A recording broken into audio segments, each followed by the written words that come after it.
Assalamualaikum warahmatullahi wabarakatuh, sobat pintarku dimanapun semuanya. Eh, Kali ini kita akan mengupas sosok inspiratif. Sebagaimana yang teman-teman tahu semuanya, program sosok inspiratif ini adalah program di mana menampilkan siapapun beliau, siapapun mereka, tokoh masyarakat, tokoh politik, yang mereka memang mendedikasikan hidupnya untuk kegiatan tersebut. Nah, kali ini tokoh yang akan kita kupas pada pertemuan kali ini tentu teman-teman akan penasaran siapa dia, siapa beliau. Ayo kita siap-siap menuju ke lokasi. Assalamualaikum warahmatullahi wabarakatuh. Guten Morgen sobat pintar semuanya. Hari ini saya ketemu dengan sosok inspiratif yang luar biasa. Beliau cantik, sudah hajah, memiliki seabrek kegiatan. Beliau adalah Dr. Gigi Hajah Vera Anggraini, Magister Kesehatan. Apa kabar Bu Dr. Vera? Alhamdulillah sehat. Assalamualaikum. Ya, Bu, saya nanya manggil apa nih? Bu Dokter, Bu Vera, Bu Hajah? Monggo. Ya. Yang familiar aja, monggo. Bu Dokter Gigi aja yang Iya. lebih enak biar nggak panjang ya. Siap. Bu Dokter Gigi. Ini kan saya tahu dari profil panjenengan mempunyai kegiatan yang luar biasa banyak. Di samping punya praktek dokter gigi, kemudian ada kegiatan senam aerobik, kemudian kuliner juga, roti gajah ya, kemudian kegiatan sosial kemasyarakatannya juga banyak. Apa sih yang memotivasi panjenengan kemudian kegiatannya yang sebegitu banyak? Karena tentunya sebagai sosok ibu rumah tangga juga punya tanggung jawab yang lebih di keluarga. Monggo silakan. Alhamdulillah. Jawabnya dari mana dulu nih, Mas? Monggo silakan. Ya, untuk teman-teman, perkenalkan saya Dr. Gigi Hajah Vera Anggraini, MKes Magister Kesehatan. Saya ibu rumah tangga biasa sebenarnya, Pak. Hanya saya mengambil pendidikan dokter gigi dan ambil ilmu magister kesehatan pada waktu itu. Kenapa tidak ambil spesialis? Karena waktu dulu suami saya keberatan. Karena kebetulan suami saya kan wira swasta, bergerak di travel haji umroh. Jadi kamu ambil manajemen aja, mah.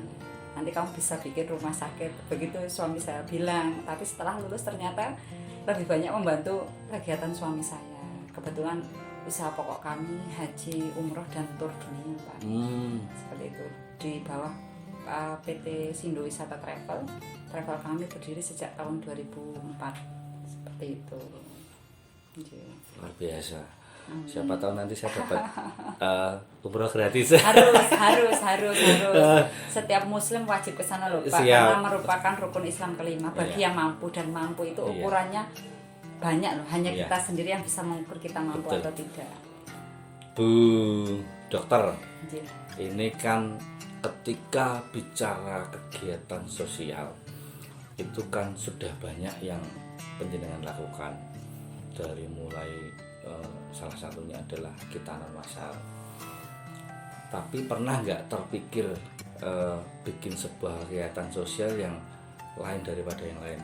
Karena misalnya contoh, mohon maaf, atau barangkali mungkin sudah dilakukan juga ketika profesi panjenengan dokter gigi, bisa saja kan bikin kegiatan cabut gigi massal atau apa, artinya sesuatu hal yang sifatnya sosial kemudian bermanfaat untuk masyarakat tapi berbeda daripada yang lain, karena masyarakat itu segmennya kan banyak, Bu Dokter. Siap. Pertama-tama saya bikin kegiatan memang dulu basicnya pengobatan gratis, Pak. Pengobatan gratis seperti pemeriksaan gigi gratis, mencakup tambal gigi, cabut gigi gratis. Kemudian Sampai sekarang gratis sampai ya kita biasanya setiap hari Jumat saya setiap hari gratiskan untuk pengobatan gigi gratis. Jamnya ada jam tertentu di tempat saya. Jadi terus kemudian kita bikin mulai merambah ke satu desa ke desa yang lain, karena saya pingin bukan hanya masyarakat sekitar saya yang merasakan juga, tapi pingin lebih jauh lagi ke tetangga-tetangga desa seperti itu.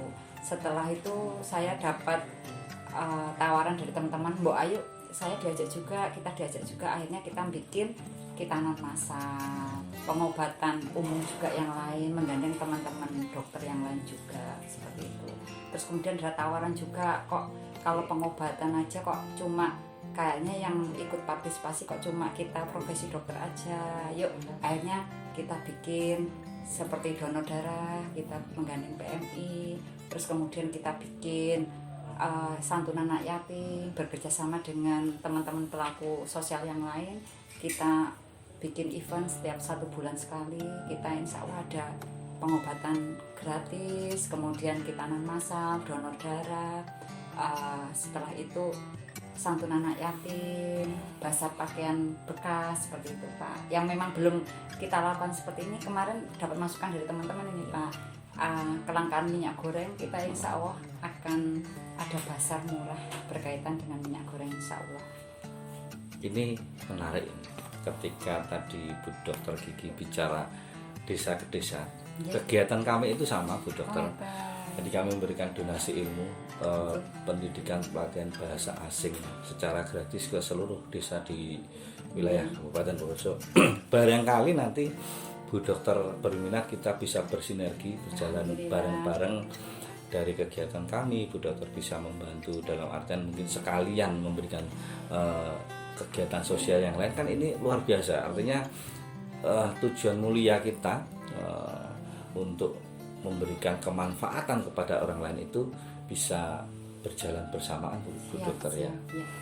Saya rasa kegiatan jenengan itu bagus karena saya kemarin mendengar Gubuk Pintar ya, saya langsung tercetus, wah ada bahasa Inggris, bahasa Arab, itu basic di usaha kamu. Iya. Makanya 70% pegawai di travel saya, di perusahaan saya, 70% menguasai bahasa Inggris dan bahasa Arab. Kebetulan suami saya juga lulusan dari Al Azhar Kairo, jadi memang dia memang sehari-hari berbahasa Arab dan Inggris begitu. Cuman anak-anak di rumah bilingual kan. Cuma ibunya yang tidak bisa bahasa asing, makanya perlu belajar di Gubuk Pintar. Siap. Wah, luar biasa nih. Sebetulnya Bu Dokter Gigi Vera ini merendah karena nggak mungkin kalau nggak bisa, apalagi kesehariannya sudah bergaul dengan bahasa seperti itu kan. Ya little pasti bisa lah, hanya karena beliau merendah. Jadi kalau ciri-ciri orang yang baik, rendah hati itu pasti kalau ditanya bilangnya nggak bisa, itu sudah satu kunci itu. Bu Dokter, ini di usia sekarang punya usia berapa Bu Dokter? Saya menginjak kepala 4, baru ulang tahun saya akhir bulan Februari kemarin. Menginjak kepala 4, usia yang masih sangat muda, usia yang masih sangat produktif. Semestinya dulu kan pernah mengalami masa-masa muda, masa-masa anak-anak kecil. Pernah nggak sih Bu Dokter, zaman kecil dulu sudah langsung punya cita-cita, aku besok pengen jadi dokter gigi gitu, atau mungkin punya cita-cita yang lain yang belum tersampaikan? Kalau dulu cita-cita kecil, memang kalau anak kecil ditanya cita-citanya apa? Dokter. Alhamdulillah terkabul gitu. Jadi dari dulu, dari mungkin TK, SD, SMP, SMA, memang hanya sama orang tua disuruh ngaji, belajar, olahraga aja. Ini satu yang saya nggak bisa tuh nyanyi, masih belajar ini. Karena teman-teman selalu memotivasi, ayo harus bisa nyanyi, harus bisa. Sekarang masih belajar nyanyi. Jadi kalau ada acara nyanyi, saya sementara nyawer aja dulu dah. Ya karena biasanya orang-orang seperti beliau ini ketika ada acara pasti, terutama ini kalau bicara acara yang di desa-desa itu mesti biasanya disuruh nyanyi. Lah itu kadang-kadang jadi sebuah lagu wajib, padahal ya otomatis mau nggak mau kita terpaksa ya, jadi terpaksa jadi bisa, tapi akhirnya bisa. Nah, itu kunci bahwa segala sesuatu itu walaupun awalnya dimulai dari keterpaksaan, itu pasti pada akhirnya akan menjadi sebuah kebiasaan. Artinya keterpaksaan yang bagus menjadi sebuah kebiasaan yang bagus. Bu Dokter, di usia yang sekali lagi usia yang masih sangat produktif ini, ada nggak sih keinginan Bu Dokter ke depan terkait kegiatan yang sudah dilakukan sekarang atau kegiatan yang akan dilakukan lagi ke depan? Karena kan sekarang sudah luar biasa nih kegiatannya, dari umroh dan haji, kemudian kuliner juga yang roti gajah itu tadi yang alhamdulillah rasanya enak. kemudian juga aerobik di rumah, memfasilitasi seperti itu, kegiatan sosial yang luar biasa. Di luar itu masih ada nggak sih yang ingin digapai atau ingin dilaksanakan? Kalau saya secara pribadi, cita-cita saya ingin lebih banyak manfaat untuk orang, Pak. Kalau saya tuh pingin ya Purworejo itu tidak hanya terkenal sebagai kota pensiun, apalagi sekarang ada bandara baru toh. Itu memudahkan orang untuk datang ke Purworejo atau orang Purworejo berpergian kemana aja lebih mudah. Dan mimpi saya, karena saya basic saya pariwisata, ingin mengenalkan Purworejo menjadi salah satu ikonnya Jawa Tengah. Kalau memang bisa sampai terkenal, sudah berkah, Pak. Karena prinsip saya sebagai orang Purworejo itu harus maju. Paling tidak wisatanya dulu lah. Karena slogan saya bukan Purworejo itu tidak kalah, Pak, dengan yang lain. Dari segi tempat wisatanya banyak, cuma memang belum maksimal ya. Menurut saya promosi masih kurang. Kemudian dari kesenian kita punya Dolak juga. Dolak suatu tarian historis yang menurut saya hanya Purworejo yang punya. Ayo kita kembangkan sama-sama. Paling tidak seperti itu, Pak. Saya ingin kota saya tuh lebih dikenal orang, lebih banyak orang datang ke sini. Otomatis dengan orang datang ke sini, perekonomian mereka akan meningkat seperti itu. Saya kok ada feeling ini, Yeah. Bu Dokter ini ketika bicara kemanfaatan itu insya Allah sudah bermanfaat untuk masyarakat. Amin. Tapi ketika tadi sudah disampaikan bahwa ingin lebih, kemudian bicara program itu kan kaitannya dengan kebijakan. Ya. Kalau Bu Dokter itu, mohon maaf, ini sekarang kegiatannya sudah luar biasa. Tapi ketika bicara kebijakan nggak bisa dilakukan, Bu, dengan cara seperti itu. Artinya ketika bicara kebijakan, mungkin saran saya Bu Dokter harus di-upgrade lagi, di-upgrade dalam artian ranah kebijakan itu kan ranah politik. Nah, mudah-mudahan nanti Bu Hajah Dr. Vera ini bisa merambah ke dunia politik. Syukur-syukur bisa menjadi bupati, karena bupati di Purworejo itu sejarahnya belum ada yang perempuan. Barangkali nanti tesnya ketika bupatinya perempuan ya akan lebih keibuan. Amin. Akan lebih memakai perasaan. Artinya ketika polisi itu memakai perasaan, hasilnya biasanya akan lebih bagus, karena cinta kasih itu dimulai dari seorang ibu.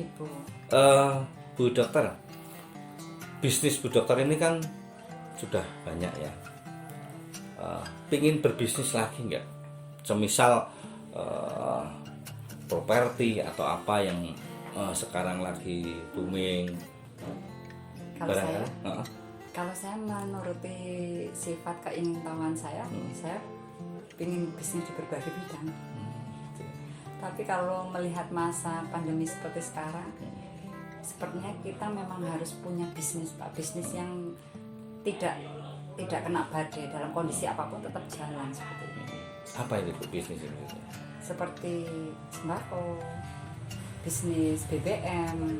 Kan walaupun krisis orang tetap beli sembako, walaupun krisis orang tetap beli BBM seperti itu. Dan itu belum saya punya gitu. Karena ada keinginan ke arah situ ya? Pingin, karena kemarin saya melihat, saya kan basicnya pariwisata. Kena COVID ini dari tahun 2019 ini kita tiarap, dalam arti hidup juga enggak, mati juga enggak. Jadi betul-betul setelah dari 2004 berarti berapa? Setelah 16 tahun kita bisnis pariwisata, dan alhamdulillah kita menikmati hasil dari bisnis tersebut, baru terasa dihantam badai sekarang ini COVID. Betul-betul luar biasa mendera usaha kami seperti itu. Karena hampir ketika bicara pandemi seperti ini, hampir semua kegiatan itu terkena imbasnya. Karena tapi ketika kalau orang-orang seperti Bu Vera ini kan nggak ada nomor serinya seperti kita, uangnya nggak ada nomor serinya. Jadi berbisnis itu selalu jalan lah. Ini tadi ada peluang juga sebenarnya ketika Bu Dr. Vera ini ngetika seperti itu, artinya ada sebuah peluang bisnis, ada lapangan pekerjaan yang akan diciptakan. Jadi teman-teman Sobat Pintar, ini rahasia. Ketika Insya Allah. dokter sudah bicara seperti itu, artinya ada peluang ya buat teman-teman yang belum punya pekerjaan, semisalnya bolehlah mungkin merapat ke beliau.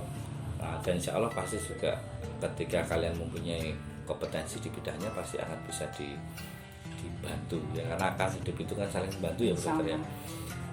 Nah, saya tertarik juga nih, senam. Ketika bicara senam ini kan sedikit eksklusif nih, pesertanya juga rata-rata ibu-ibu yang setahu saya ya, yang otomatis dia kesibukannya sudah tidak banyak, kegiatan sosialnya banyak, tapi dia masih mempunyai waktu untuk senam lah. Kalau yang dilakukan di panjenengan ini di senam aerobik ya, Aerobik dan body language ya, body language itu rata-rata dari mana sih Bu? Kalau dulu lebih banyak memang pertama saya buka sanggar itu saya dan teman-teman main saya gitu. Jadi teman-teman yang biasa pergi bakti sosial dengan saya bilang kita kok cuma ini aja ya kegiatan sosial, mbok kita sehat yuk. Sehat itu kan bikin kita awet muda loh. Mau nggak awet muda lah. Biasanya kalau sudah bicara awet muda, awet cantik, awet menarik, ibu-ibu tuh langsung ini antusias ya. Oh iya, ayo apa itu? Yuk kita senam yuk. Awalnya seperti itu Pak. Jadi memang dimulai dari teman-teman main saya dulu, teman-teman yang sering bakti sosial sama saya. Ya usia hampir sama lah dengan saya karena memang sepermainan seperti itu. Jadi awalnya seperti itu, kemudian melebar ke tetangga, ke teman-teman yang jauh, bahkan bukan hanya ibu-ibu yang tidak bekerja ya, kebanyakan malah justru mereka pulang kerja banyak yang langsung senam, karena memang di situ kan saya edukasi juga, karena kalau kita tubuh kalau hanya untuk makan, untuk bekerja kayaknya kurang sehat juga, harus diimbangi ibadah, harus diimbangi olahraga. Dan yang paling bagus kayaknya untuk ibu-ibu seumuran kita senam itu, karena tempatnya tertutup, terus kita dapat mengatur ritmenya seperti itu. The power of emak-emak. Nah, segala sesuatu itu kalau dilakukan oleh ibu-ibu emak-emak kaum Hawa ini pasti hasilnya akan luar biasa.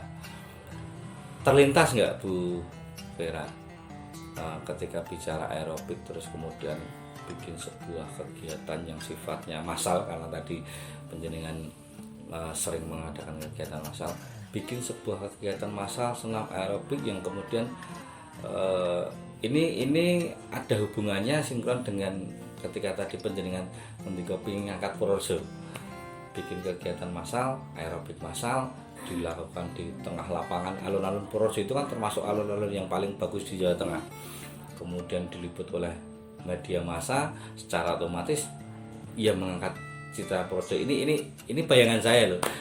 Ada nggak sampai kepikiran ke situ, atau mungkin ada program bayangan lagi yang mungkin lebih bagus lagi dari Bu Vera? Kalau masalah senam, kita sering, saya dan teman-teman sering mengadakan senam massal di desa. Biasanya kita pusatkan, yang terakhir kemarin di desa Kluwung Kemiri, kebetulan tanah kelahiran saya asli Kluwung. Aslinya Kemiri. Kluwung Kemiri ya. Kemarin sudah kita mengadakan senam massal di sana, dan sebelumnya pernah juga kita ada rutinan Pak, 1 bulan sekali, terus paling lama 2 bulan sekali kita senam massal. Jadi senam aerobik dan body language di lapangan terbuka seperti itu. Jadi biasanya kita barengkan dengan kegiatan yang lain seperti kintanan massal, donor darah, atau santunan anak yatim, kita barengkan seperti itu.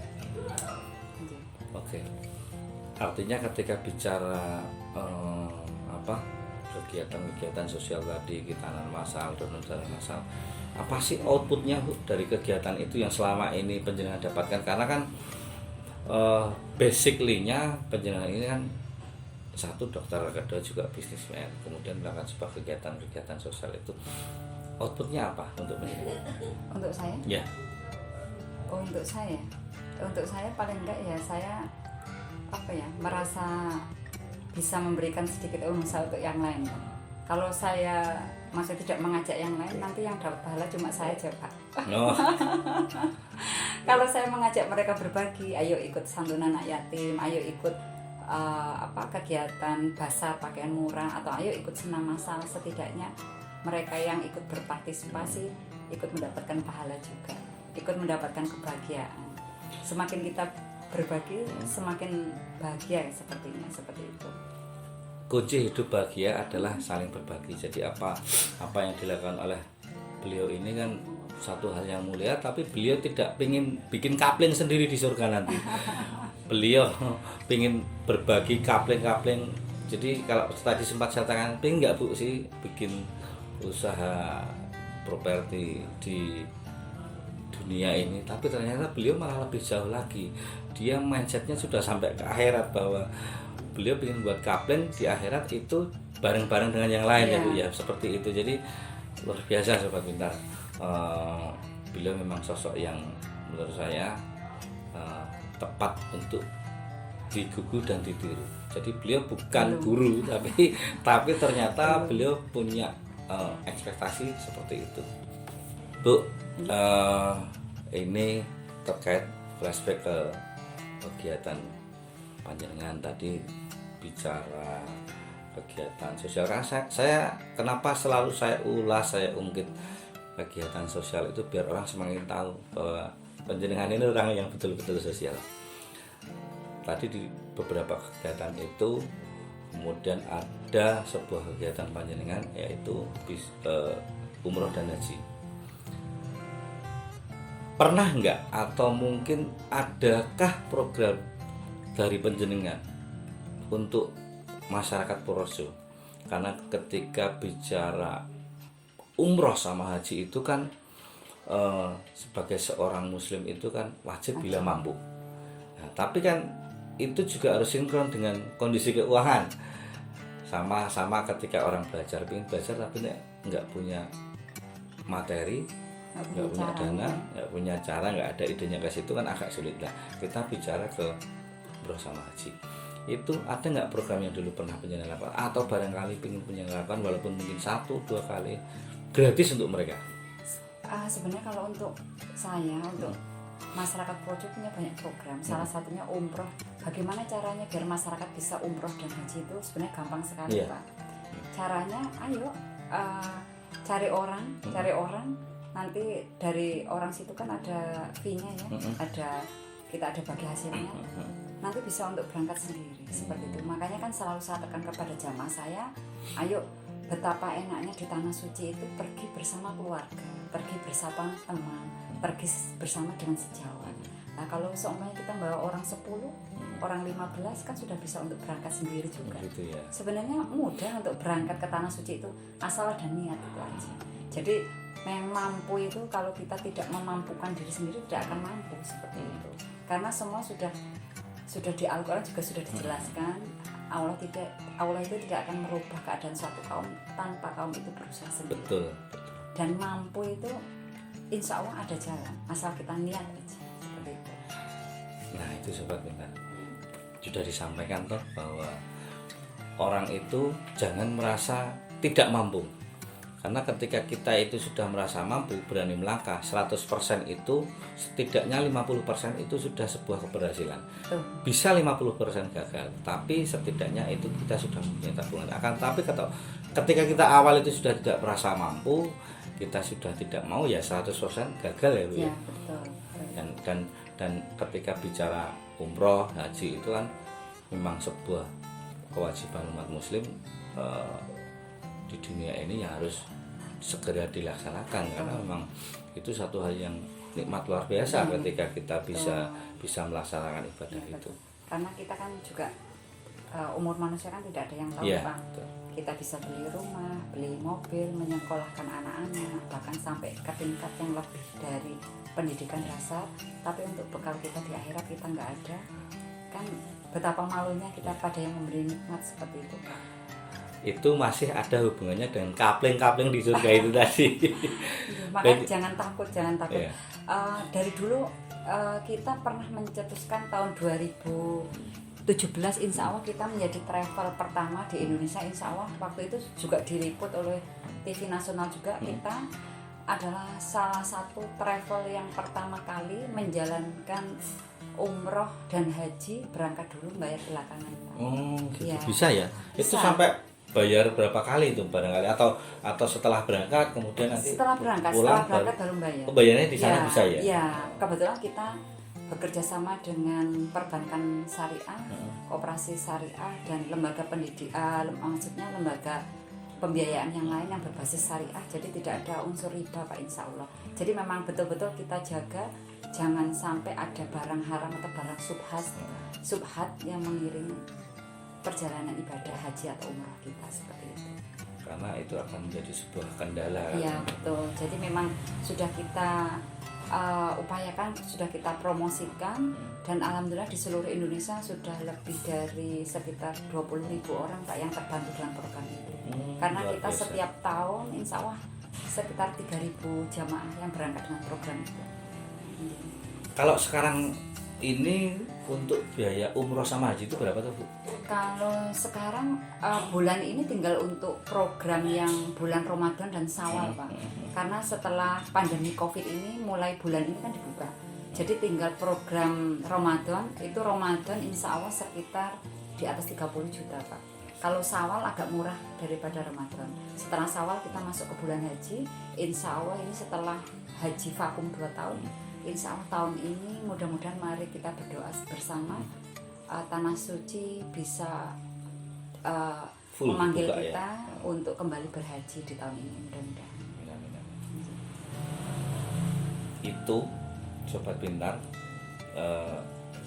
kalau dihubungkan kegiatan kita donasi ilmu di desa-desa, kemudian nanti bisa bareng-bareng sama beliau, luar biasa kita memberikan edukasi. Betul. Bagaimana, karena kadang-kadang masyarakat desa itu saya yakin banyak yang mampu, Ya, betul. tapi mereka hanya belum ada niat, nggak ada Betul. tekad. Nanti mungkin bisa sekalian disampaikan bahwa harus ini loh betapa mudahnya kita bisa berangkat ke Tanah Suci. berangkat ke Tanah Suci, dan yang lebih luar biasa lagi adalah bayari sokeri loh bro.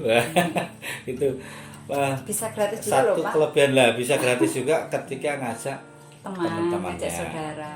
Seperti itu. Jadi sebuah program yang saya pikir luar biasa sudah disampaikan sama beliau dengan kegiatan-kegiatan sosialnya. Makanya teman-teman jangan pernah lelah untuk menjadi orang baik. Ya, contoh beliau ini, Bu Dr. Vera ini, dimulai dari niat baik, kemudian rezekinya juga naik, tambah dan akhirnya bisa berbuat lebih untuk kemanfaatan untuk masyarakat yang lain.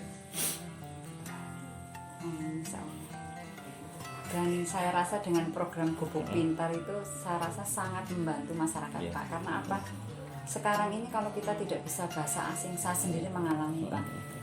Berulang kali kan saya ikut, paling tidak kalau ada tur 3 negara, umroh plus seumpamanya Turki, Saudi, Jordan, atau intinya kita keluar Indonesia, paling tidak bahasa Inggris dan bahasa Arab adalah modal yang sangat luar biasa. Karena tidak mungkin kita selalu bicara dengan bahasa isyarat. Paling tidak greeting itu harus kita bisa. Iya. Seperti itu. Kenapa kami selalu sampaikan, kami selalu gencarkan tanpa melupakan bahasa ibu ya. Ketika kita bicara bahasa Indonesia, ketika kita bicara bahasa Jawa, itu memang kita tidak boleh lupakan. Tetapi ketika kita bicara bahasa internasional itu untuk bekal kita di kemudian hari. Karena apa? Karena sekarang pun perusahaan-perusahaan itu banyak yang mewajibkan karyawannya itu untuk bisa bahasa Inggris, bahasa Arab, bahasa Mandarin, bahasa Jepang, dan tidak semua orang luar negeri itu bisa bahasa asing.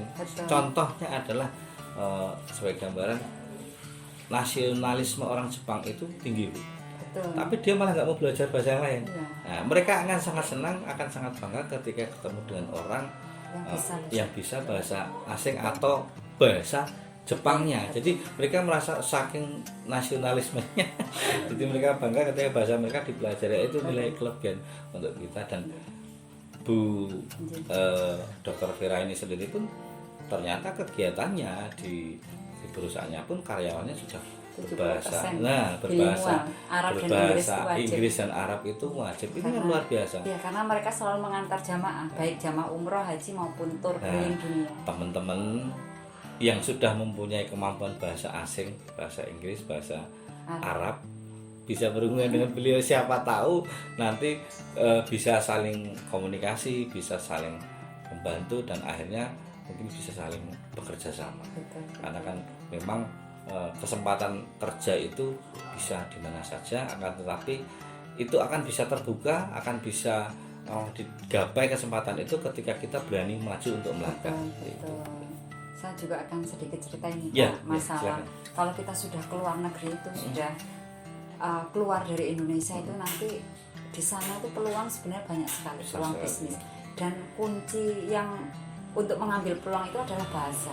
Sering saya jalan-jalan waktu mengantar jamaah saya bicara dengan penduduk di sana. Penduduk di sana butuh seperti rempah-rempah, umpamanya ya, butuh rempah-rempah dari Indonesia, butuh baju-baju dari Indonesia. Karena apa? Saya contohkan 90% baju yang dijual di Arab itu malah dari Tanah Abang, dari Jakarta.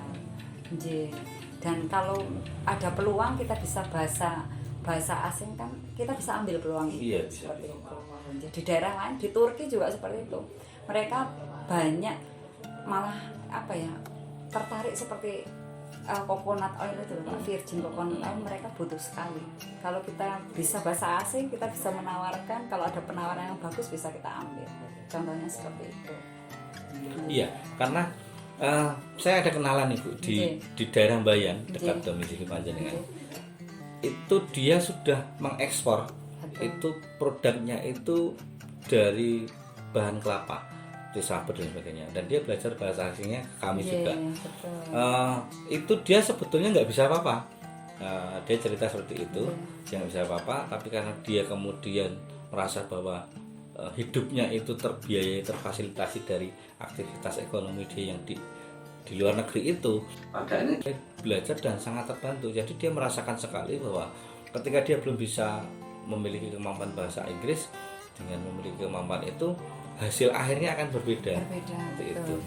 Saya sendiri mengalami Pak, karena saya kan memang pelaku pariwisata dan wisata saya kan bukan wisata dalam negeri, karena memang basic pendidikan suami dan basic saya sendiri kan memang tidak mengolah, belum mengolah pariwisata domestik. Jadi kita kan memang pariwisata keluar. Jadi memang modal bahasa itu modal yang sangat utama, karena kita nanti mau transaksi hotel, transaksi makan, transaksi akomodasi seperti bis, transaksi masuk ke tempat wisata, mereka harus bisa bahasa Inggris. Kalau di daerah Timur Tengah harus bisa bahasa Arab, seperti Eropa, Amerika bahasa Inggris wajib, seperti itu. Artinya kembali ke sebuah peluang bisnis, kita nggak usah jauh-jauh juga sih sampai ke luar negeri. Dengan modal seperti Bu Dr. Vera sampaikan, ketika kita memiliki sebuah kemampuan bahasa asing, apalagi Purworejo ini kan sebuah kota kecil tapi menarik untuk didatangi. Kita bisa datangkan wisatawan luar negeri. Kalau kita mempunyai kemampuan bahasa asing yang cukup, itu insya Allah lah kita akan terbantu. Kemudian secara ekonomi juga kita mempunyai aktivitas, dan akhirnya semuanya berkembang dari sisi pribadi, kemudian kegiatan sosialnya juga, pemerintah juga otomatis nilai jualnya juga ada. Bicara Purworejo kan siapa lagi kalau bukan kita yang menjual, kan seperti itu. Makanya ada istilah Tresno Purworejo, larisi Purworejo. Nah ini kalau bukan kita yang menggencarkan, tidak hanya sebatas manis di bibir, tapi betul-betul harus dikerjakan ya. Saya memang paling tidak punya mimpi seperti Bali. Kenapa pariwisata Bali itu bisa maju? Pertama, pemerintah daerahnya mendukung Pak.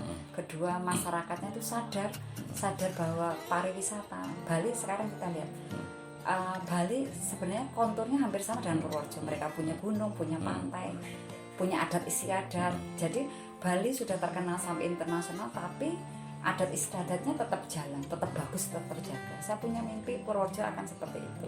Jadi bandara sekarang dekat, ayo kita song-song bersama, kita sambut adanya bandara baru, kita kembangkan Purworejo menjadi kota tujuan pariwisata internasional. Karena tahun 2024 kan tujuan Jogja sudah menjadi tujuan wisata internasional ya.